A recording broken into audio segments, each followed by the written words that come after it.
Hey everybody, welcome to the Resilient Woman Podcast. I'm your host, DeshanaeS Singleton, and on this show, you will hear stories of inspiration, resilience, and success from women who've overcome the challenges of life and pursued their dreams. And when I don't belong, oh, you say I'm yours, and I believe.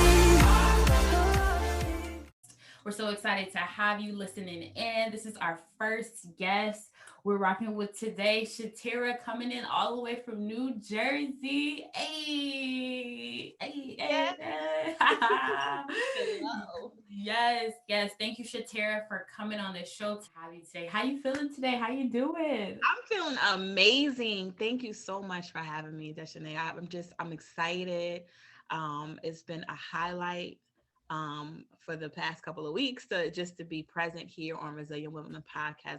What you're doing is so amazing. So I'm so excited to be here and so honored and truly grateful. So thank you. To it. Yeah. Shatiera Porte has been working in the mental health field for over 14 years. She has a Master's of Arts in Counseling. She's a licensed associate counselor. Shatiera also serves as a member with various organizations. One of them includes the New Jersey and Union County School Counselor Associations.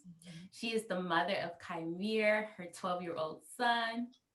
Shatiera is the co-owner and co-founder of Adult Girl Vision, LLC, where she conducts seminars promoting self-discovery and empowerment to participants to cultivate visions of the person they are destined to become. Yes. So everybody, let's just welcome Shatiera on the show. Oh, I'm so excited. Thank you so much. Yeah. So tell us what you've been up to lately. Catch us up on Adult Girl Vision. What events or workshops that you had recently? Anything coming up? Let us know.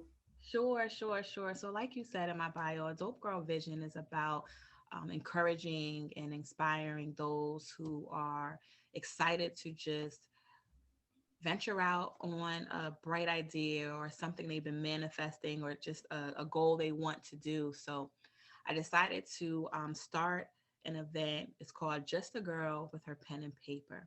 And this workshop is not a typical journal or writing workshop. It's really for young teens ages 13 to 17 from anywhere all over. It's a virtual platform where I come together with these young queens and I send them a package and they have their own journals. And then we go through some writing prompts and some session. And it's just really to introduce them to a pen and paper in a unique, different, inspiring, motivating kind of way. And just being able to get them to share their feelings, manifest their goals and dreams, whatever they want to put on that piece of paper is theirs, their power, showing beauty in writing and just being able to express how they feel. Sometimes not only sometimes, but we may have a lot to say or we may not know what to say. So using writing is powerful. You can kind of do your business plan. You can write, do homework. You can write just how you're feeling, or you can draw, but just another way of just therapeutic way of expressing yourself. So recently I hosted my first workshop online virtual, and I had teams from New Jersey, New York, Ohio.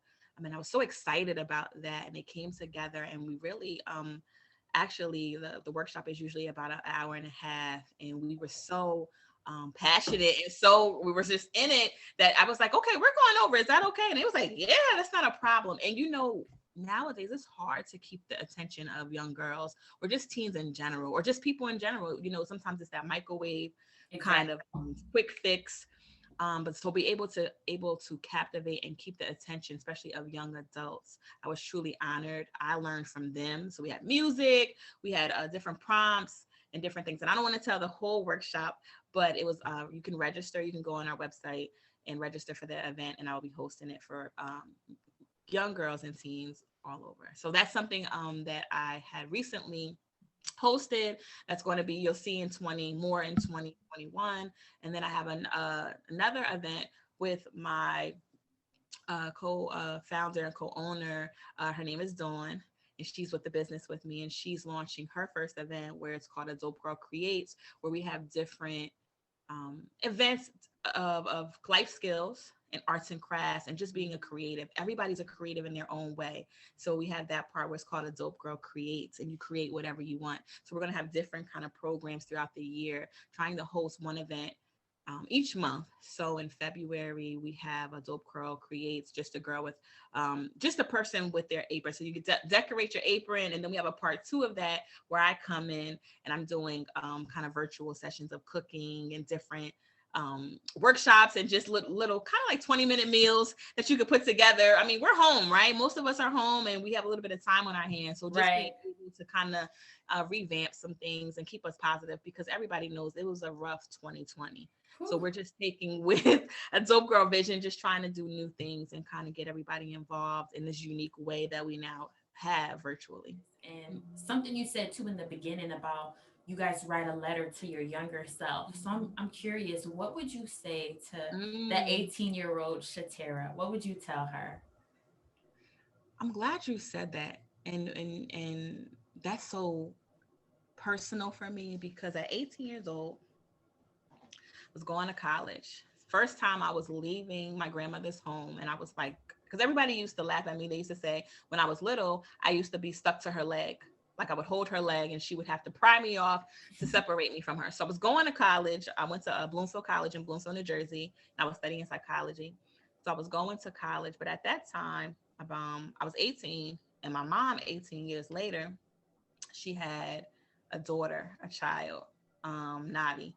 Her name is Nadira, but we called her Nadi. And she's no longer here with us. But at that time, I was going to college, and I was a little nervous. I was in a relationship, and that was becoming toxic for me.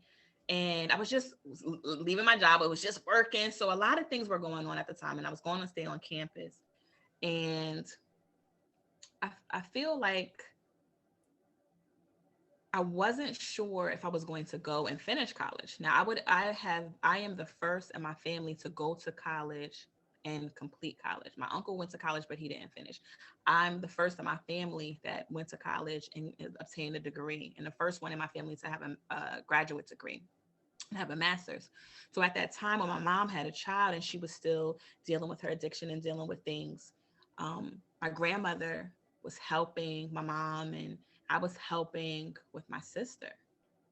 And again, that connection with kids and loving the kid and all of that. So at that time, I was thinking about dropping out of college just to help my grandmother, because my grandmother was working two jobs. And I said, she needs my help. I can't go to college. And I was dealing with self-esteem, you know uh just image, and just anger. I was very angry at that time, and sad and depressed. So if I had to write a letter to my younger self at that time, I probably would say, dear Shatera, you have so much strength. You are beautiful. I know you're scared to embark on this new journey that you see, but take the first step. You are supported. You are loved. You can do amazing things. And every step that has happened up until this point has prepared you for you to do well at college. You're going to do amazing things. Just, use your resources. Home is not too far away. Um, Growing up, I was very shy and quiet. So at that time, I was still quiet and shy. So I would have closed it and just said, "This is your time to find your voice." So I would have encouraged myself at that time to be able to find my voice. And don't be afraid to find your voice, girl. It starts now. So I would have definitely made sure that I knew that I could find my voice, because I didn't find it until much, much later. So I would have encouraged myself to find my voice. Already, but we want our listeners to learn more about your journey before a Dope Girl Vision, before you experienced all these highlights. Like there was a Mhm. time when you were working three jobs, traveling from New Jersey to Virginia. Yes. Paint that picture for us. What was that time like? Oh, wow. I've always had worth ethic, because my grandmother, my great grandmother, who are two amazing, extraordinary women. My great grandmother, she, unfortunately, she passed about almost 2 years ago. But my grandmother, who I call mom, everybody calls her mom. She's my rock. She's my solid. She's always had more than one job to take care of us. So I've seen that. I was built around that. And then my mom, my biological mom, my mother, she's a firecracker, a hustler. Whatever she needs to get done, she's going to work to get it done. So I've been in a household, especially of strong, independent women who made sure and showed me, even if they, didn't say it in so many words, showed me about working and getting through no matter what was going on. You provide, you take care. So I've always seen that. So even at 14, I was working, and I was just working all the way up. And I think it got to a point where I was working and going to school. I was working to go to school. If I wasn't working, I was in school. If I wasn't in school, I was working. So that was my two kind of, this was what's going on. Kind of like a robot. I'm moving. I'm just working, going to school, working, going to school. So there was times where I was working and building up into my, my degrees or my career. And maybe the work, because sometimes the work is rewarding internally, but it's not work, it's not enough here. So I've always had to have, at the time where I felt that I needed to have more than one job. So there was times I was working, having a job. So at this point I was here in New Jersey, and I was doing mental health, and I was doing crisis, and I was working in the hospital, and I was just working all the time. And I was working also for a nonprofit and working with individuals who were disabled and being their caretaker. So when I wasn't at the hospital, I was working there. If I wasn't there, I was working at the hospital. So, and still not making probably enough to cover my bills. There was times where my grandmother would come over and she would say, this bill is sitting here. This bill is sitting here. I said, yeah, I know. Are you going to open it? I said, no. He said, why? I said, because I can't pay it. So for me, I don't want to keep looking at that. So I would let that pile up. So then it got to a point where I was offered a job to be a mental health professional in a jail in Virginia. And in my mind, I'm like, okay, this is more money, significantly more money. I'm just going to go there. It's cheaper there. I think was renting a house. It was a 2-bedroom for like $650. You're like, yo, Jersey, you can't get anything for $650 in Jersey. So I went down there. When I went down there, my bills didn't change. Mm. So I was working at the jail from Monday through Friday. And then I was coming back here working still that same job that I was at for 6 years, working with disabled. And then I was doing other work where it was like on call or, different things. And I was also doing where people like private duty kind of stuff. So I would work from the jail, let's say 9 to 5, 5 p.m., go home, change, get in a car. And if anybody knows, that drive from Virginia to Jersey is about 7.5 hours. Get to Jersey. I got to be at the other job at about 7 in the morning. Mm. I'm working there either 7 to 3 or 7 to 11 on Saturday. I'm working 7 to whatever on Sunday. And then I'm getting in the car and I'm coming back to Virginia to go. So in my life, I'm just working just to satisfy and pay some of my bills. But I wasn't happy. Mm. Wasn't happy. I was just working and working. So for me, before Dope Girl Vision, before, where I am now, I was always working. Working, to me, working was just working, not enjoying, just working, not enjoying. So it was hard, but it was just like, I can't give up. I have these student loans. I have a son. I'm helping to, whatever I can with my family. I'm just trying to pay my bills. So I was just working. So it was tough. So I wasn't really finding happiness in here. I was doing the work. I was working. Like I said, I was doing mental health and I was helping other people. And while I was at work, I was getting satisfaction helping people, but I was running myself rugged and tired. There was days, to be honest with you, maybe in 3 days, I would be lucky if I got 8 hours of sleep. I've Mm. never gotten, I haven't, the last time I could tell you I've gotten 8 hours sleep I would say have to be in high school. I've never Mm. got full 8 hours of sleep. My body, even to this day, I work 60 to 70 hours per week. My body doesn't, wasn't blessed to have that. But and and and and also around that time and working too, I've had, physical effects where I ran my body down. Your immune system, you're weak, you're sick, you're catching colds, those things because you're just constantly working. You're tired, you're angry, you're irritable, you're not eating, so you're not taking care of yourself, because you're doing those things. So I think before that it's been hard, pushing through, struggling, trying to just keep up. It's hard, and I see that with a lot of people. It's just you're just trying to make ends meet. You're trying to make ends meet. You're thinking, that okay, this is going to help, and then you still come home and you're like, I just worked 60 hours and my bank account is still negative 32 cents. Mm. What's going on? And that's just being real. Yeah. You're just Yeah. working, you're working. You said something. You said, I was getting some type of fulfillment from the work that I Yes, was yes, doing yes. and I was giving back. But you also said you talked about your immune system. You talked about Mhm, not getting rest. So, mhm, when you were going through those times, how did how did you think or how did you look at the situation from like, mhm, is one day this gonna be over? I know you mhm, said you had a conversation with God about mhm, graduating from this mhm, thing called life. Talk to mhm, us about that conversation.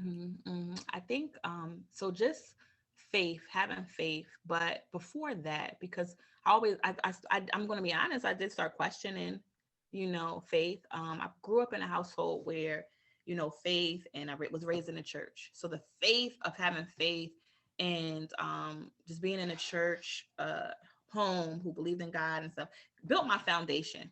I have to say that I may not have realized it coming up because we were kicking and screaming to go to church. I'm gonna be honest with you, but we were ushering, we were singing in a choir, we were doing all these things. But it was like you put your white blouse on and your black skirt and your stockings, and you're going to church. You can stay up all night and you can run the streets and you can go to this and hang out with your But you friends. going to On church in the Sunday, your morning. time is with God. You're going to church. So my mom and grandma and great girl, they didn't play. So we went to church. So my foundation of my faith was always I had a spiritual background. So I had that. Um, I questioned a lot because in my mind, I started going through things and I didn't understand why. Every time I thought I was, coming up for air, my head was going back underneath the water. And I'm not a good swimmer. So I'm like, okay, this keeps happening. This keeps happening. This keeps happening. So I have a favorite line that I used to have for many, many years. So I used to look up every time and say, God, when am I graduating from this thing called life? When do I get my diploma? I keep going through these tests. I keep dealing with these things. There was some deeper conversations, I can't do this anymore. I'm literally drowning. I cannot do this anymore. And it was like every time he got me through or I got through, it was kind of like I got my trophy. I made it, right? I got through. But then it's like I got my trophy, I have it, but then tomorrow is another competition. It's another battle that I'm going through. And I'm like, but wait, I just overcame this obstacle. I just survived this struggle. I still got to go through more, right? So I always would question. So I wanted to give up. There was days where I was like, I can't do this. And then there was a time where I was really, really low, where I was, depressed. I went through depression, and I could say that, I went through depression. But I was a functioning because I was working. I didn't have time to be depressed. I knew it was depression in here, girl. But if you're working 60 hours and 3 jobs and you got to, you're not really home sitting with that. Mm-hmm, It mm-hmm, comes and goes. So you don't really get to deal with that, but it's festering. So that's not healthy either, you know? Um, and then it just got to a point and I was like, I'm tired. I'm tired. I'm not understanding this. When is this over? And I think when I had my son, because I remember I used to beat up myself so much. When you're a single mom and you have a child or children, And every day you're pushing, and you're really, your motivation is them at that point, you know? And every time there was a light at the, like, I'm getting it during this dark tunnel, he was my light. I can't give up. And I'm proud to say, even with the strong support system that I had with my grandparents, even with just, you know, the experience, or and being grateful. I don't want anyone to take from this that I wasn't grateful from having my jobs and stuff. But at the same time, I was tired. I felt defeated. I was mentally exhausted because I was working and working and didn't see anything coming through or benefit from it. So it was the point where it's like, I'm just tired. I can't do this anymore. So my son was, I would say he was my saving, my blessing, that said, he's the only thing, I think, why I'm sitting here talking to you today is I have to do this for him. So even if there was a time where maybe I wouldn't, he's why I'm still here. And he is why I'm still pushing. So it's just being able. And then I think at that point, I had to look at some things differently. I had to look at things differently. But my talk with God, was just testing my faith. Um, Even to the point where I wasn't active in church for years and long time. So it was just kind of like, what's going on? So then my thinking started to change a little bit, to the point where I was like, okay, God, what lesson am I not learning or getting that you keep putting in front of me? Because maybe there's some things that I need to work on, you know, to better myself. And that took years. When I'm telling you, the fact that I'm thinking differently within the last 2 years, my thinking has changed. I'm in my 30s. So up until that, I was still thinking that way. Even in my early 30s, like, I'm still thinking, why is this happening? And you want to give up. And to be honest, okay, why me? Like, why does this happen? I got a master's. I got a degree, right? I got a degree in psychology. I got a degree, a master's degree. I have a license. I have certifications. I'm a school counselor. I have play therapy certification. I have all these accolades. And not saying they were going to protect me from going through things, but it was like, why did I get those things? And I'm still struggling as if I didn't have them. Yeah. So I just questioned my journey. I questioned, like, did I make the right choices for myself?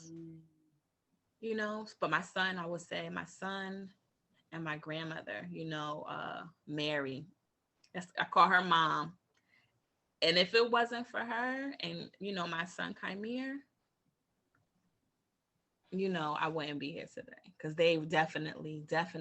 And I think sometimes that's what it is. Sometimes it takes that one person or that one something that you're holding on to that pours into you the way you pour. And I think that's what it is too, because of my job too. You got to think about it. You're working in mental health, and you're giving and you're working, you're constantly pouring into other people. So it's exhausting. And sometimes it's not reciprocated necessarily.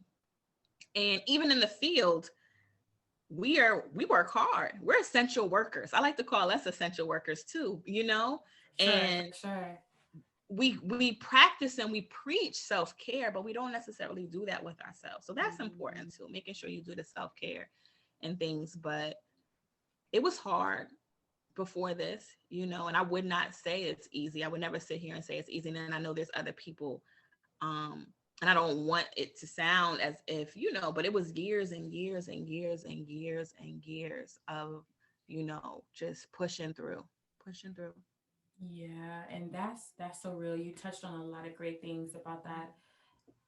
You had that inspiration and that motivation that was outside of you. So like your grandmother slash mom and your son, they were the motivating factor that kept you going. Yeah. And I I think couldn't that's let them down. I said, I can't let them down, because she provided as my caretaker for my son so I could be able to do those things. mhm, And he wasn't asked to be here. And I wanted to, raise him and be a mother to him differently, So I wanted to make sure I was doing what I need to do. So I had high expectations for myself.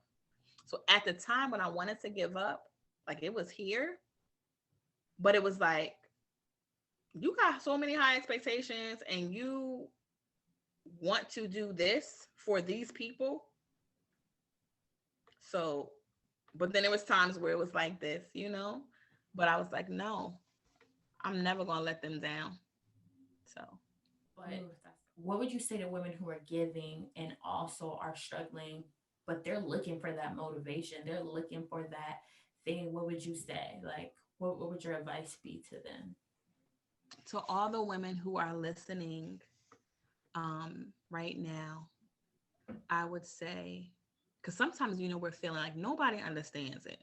Nobody understands what I'm going through. Yes, it's not the same exact thing, but I would tell you that every day is not going to be perfect. You're going to come across some obstacles and some struggles. Find that one thing. Find that one thing that makes you smile, even if it's for a couple of seconds. Have that visual, photograph, photo album of that.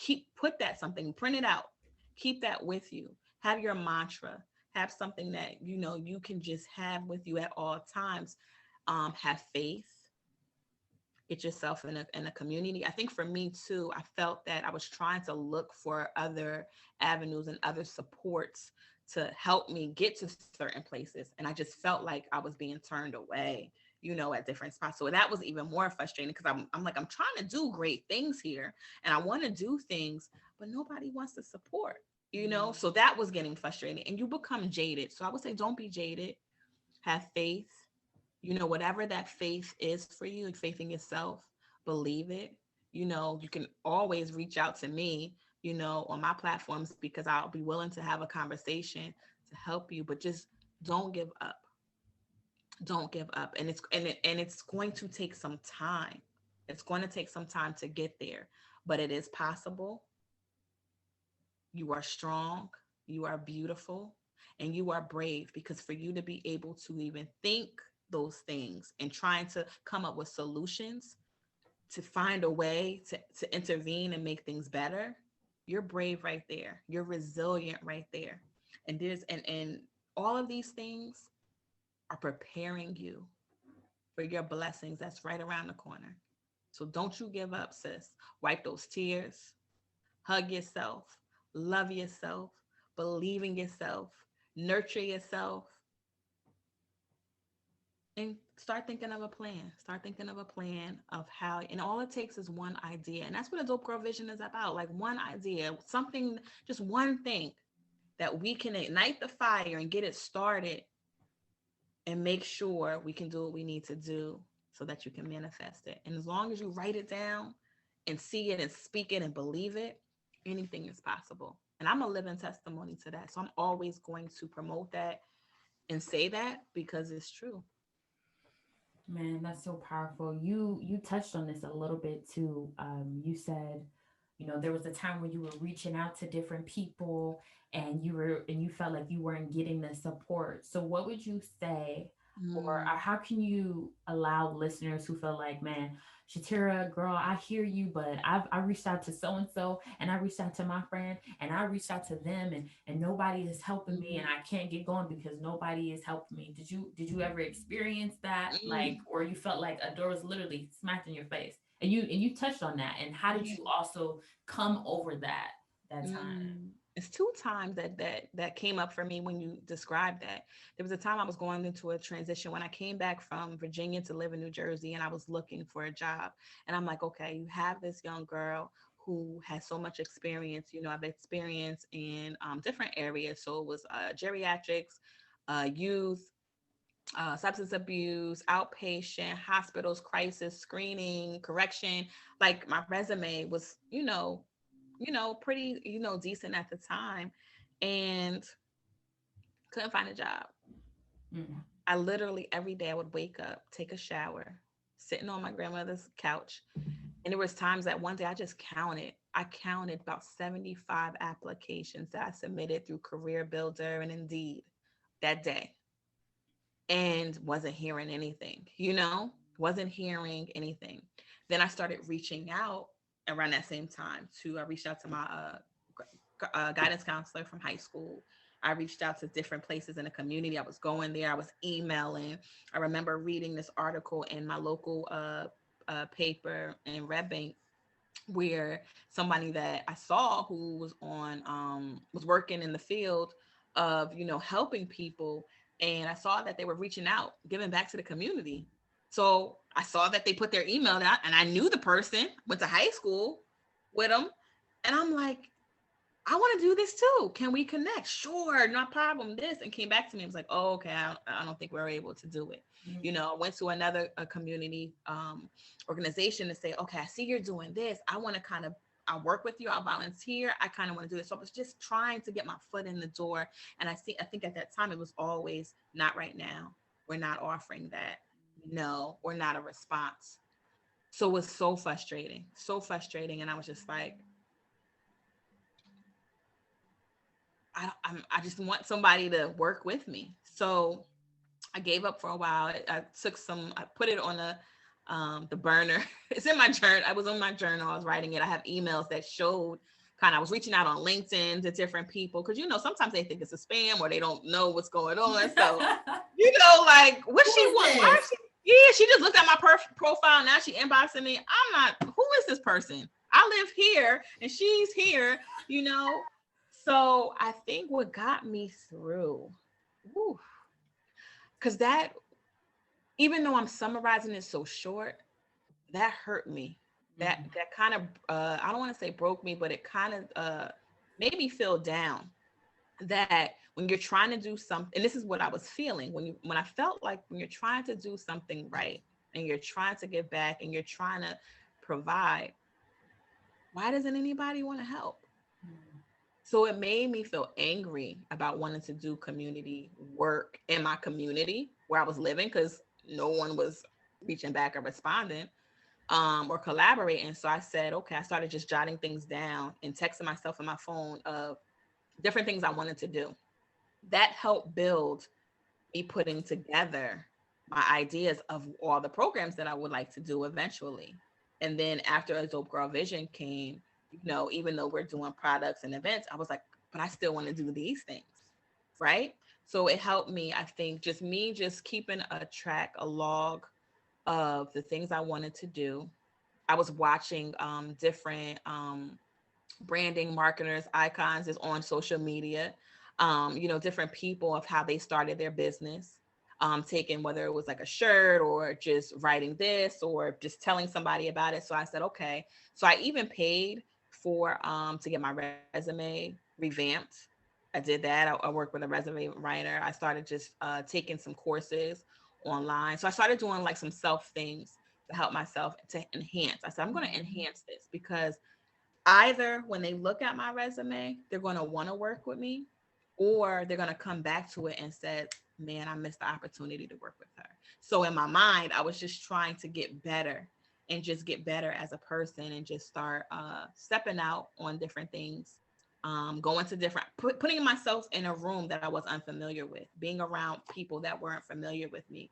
So I started doing different things, workshops, conferences. We went to a Woman Evolve, just different conferences and different things to be able to kind of change my way of thinking. That I think in order, we were talking about this today, you can kind of watch the same, you know, workshop 40 times. But until you accept it and you're really to put in the work, so you have to also be motivated and willing to kind of. So I would say, and I know we talked about this, even if it's frustrating and we feel like we can't do this, do the research. Do the research, do your homework, write it down, connect. Because there is going to be somebody out there that's going to answer the phone. Like even my current job, you know, being able to give me the opportunity, giving me the opportunity. Somebody's going to give you that opportunity. Somebody's listening. Somebody's willing to take the chance. So that's why I would say to all of, you know, the resilient women out there, don't give up. Don't give up. You just got to look at it another way. If it didn't work out that way, okay, let's look at it from a different lens. What else can we do? So keep trying. Write Yes, it down. Mm-hmm. a perspective shift. And I love Yes, that how you yes. were saying you started developing yourself even more. You pay Yes. someone to edit your resume. You started putting yourself in uncomfortable Mm-hmm. Mm-hmm. places or unfamiliar places, and Yes. so then it Yes. was like this stretching moment, this growing moment. Yes. Your paradigm had to expand. Your perception Mm-hmm. had to change and Mm-hmm. alter in a way. And you said you got to take those steps forward too. Mm-hmm. So it's an aspect of, okay, I'm struggling, but I also need to believe that, okay, at the end of this, somebody's gonna say yes. Even after I heard 100 no's, Yes. somebody is gonna say yes. Yes, and And I think too, now that you said that, and not to cut you off, I started to change people, places, and things. So that's what I would definitely wanted to just make sure that I convey to the listeners is look and reevaluate people, places, and things. So things that surround you are things that you're doing, habits, routines. You know, if you're waking up every day after 11 and 12, how much are you going to be able to get done? So that's why I told you in the beginning, I started waking up at 4:30. Most people that's getting stuff done are people waking up early morning and my stuff is, done, or people's things are done by 8:30, in the morning. So those are things and habits and routines, places where I was at. When I was 18, I'm not at those places. I don't go to those places. I don't hang out those places. that's That's good. not serving me. That's not, beneficial for me. That's And good. then people, sometimes it's hard with the people that you have around you. Are they toxic? Are they supportive? Is it reciprocated and beneficial? So I really had to kind of look at myself and look at those things. So I would say that, and that's included. But yes, that perspective shift that you said is such an excellent term. Yeah, I had to shift my perspective. That's powerful. Mm-hmm. Mm-hmm. Mm-hmm. So, what advice would you give someone wanting to start their own business like yours? Whew. What advice? I would say for me, I think when I was looking at it, I thought it was impossible. I thought that if I didn't have money in my bank account, and if I pretty much that's where it started. I didn't think if you didn't have money in your bank account, I wouldn't be able to start a business. And then also too, if I didn't go to school for business, I thought you had to go to school for business, um, in order just to start a business. I think it helps and it enhances things, but you don't have to. So I think for me, go for it. I was doing research, I was watching things, but we just took the risk. We had conversations about it. We went and reserved our name online. So I think that was like $52. And then we filled out the application for the LLC. And my best friend doing, she laughed at me because we were filling out the application and she was like, "Oh, okay, we're gonna take a break and do it tomorrow." I said, "Nope, we're sitting here until this is done." And she was like, "Okay," she's such a good friend and a business partner. She's like, "Okay." So we filled out the application and we sent it in. And from that, it's yours.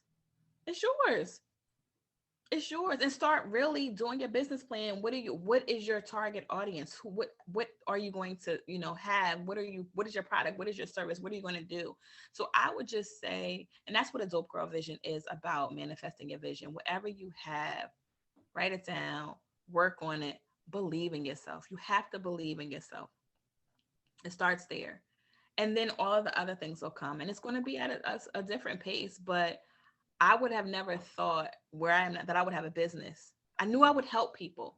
I used to say when I was younger, I'm going to have a building with my name on it. I don't know what's going to be in that building, but I'm going to have my own building.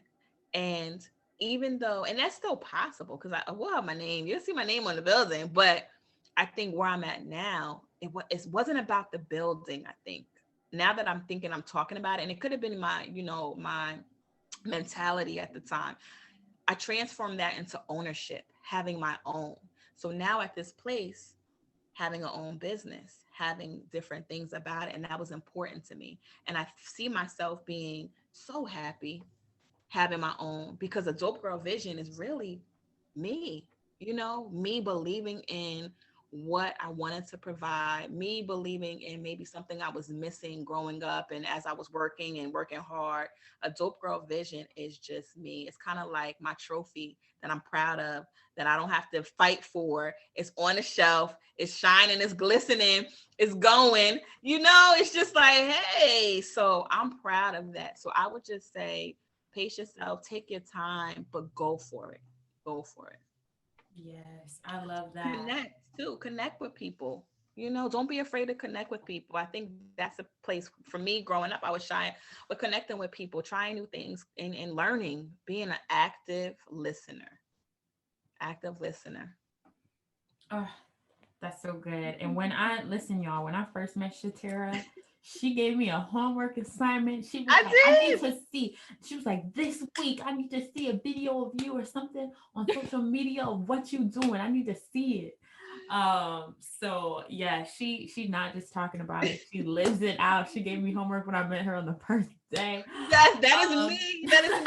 Those are my friends that are listening. They're gonna be like, "Yep, that was her, girl. You got that homework assignment too. That's her." Yes, man, that's so powerful. I'm so glad that you came on the show today, Thank Shatira. you. Thank Thank you you. for sharing your story. Of course, of Thank you course. for Thank connecting you. with women who are going to listen to this and be inspired. Now, where can our listeners connect with you online, Yes. website, social media? Yes, thank you, thank you. So our website is Adult Girl Vision. So it's www.adultgirlvision.org. And then we have we're on Instagram, we have our Facebook, we're on LinkedIn, and then we have our website. So we're launching our YouTube page in the next couple of weeks, also. But definitely, you can email us at adultgirlvision@gmail.com if you want to inquire about any of the services, or you just want to follow up from this podcast and you want to talk to me or get any advice, just please just put resilient women. You saw me on resilient women, and then I'll make sure that we get back to you. But if you go to our website, you'll see that it's both myself and my business partner, co-owner and co-founder with Dawn. We have our bios there. We have all of our products. We just launched this week our Dope Souls notebooks for Black History Month. So we have notebooks, we have mugs, we're gonna have T-shirts. We have a whole bunch of products that's coming out actually next week. So look out for that. One of the items that I have on is our long shirt, long sleeve tee. Hey. And then we have like our journals and our notebooks, So I would say definitely just check it out. But definitely social media, Instagram, Facebook, LinkedIn, our website. You can email us. Awesome. And then do you have any upcoming events in the next couple of weeks or months coming So up? we're going to be at a pop-up shop in Montclair, New Jersey. It's on our pages. So check out for that. We're going to be having most of our products available, and you get to connect with us there. We have a Dope Girl Creates apron class, decorating class. So that's in February. So make sure you check that out. And it's virtual. So grab your friend. It could be a ladies' night. It could be a date night. It could be a family night. I'm going to be there. So get on there. It's myself, my business partner, Dawn. She's actually hosting it. I'll be there to support her. But please come on and get everybody. I think it's 16 and up. So it's for anyone 16 and up with the kids. It's a nice family thing to do. So that'll be another event. I'll be hosting another writing workshop coming up soon. So we have so many events that'll be coming up. We're also hosting a women's event, which I would love to have you on to make sure you're there. So I'm excited about that. And that'll be more information coming up on our website. But we're excited for 2021. 2020 actually is when we launched a Dope Girl Vision beginning January 2020. And then we started selling our first items and merchandise in May of 2020. So we're still new, we're still growing. And that's what I was going to say. Like, it's going to take time being productive in your business, being involved, and just if it doesn't work, okay. If it does, great, but just keep growing and learning. So I would say just stay tuned. We have so much that's coming in stores, and I'm excited. Yes. Okay, you guys, check Adult Girl Vision out on Instagram, Facebook, LinkedIn. Check out their website for all upcoming events and merchandise. Check out those Black History mugs, cop those, buy them for your friends. Yes. Yes. All right. Well, we're so glad that you guys tuned in today to the Resilient Woman podcast.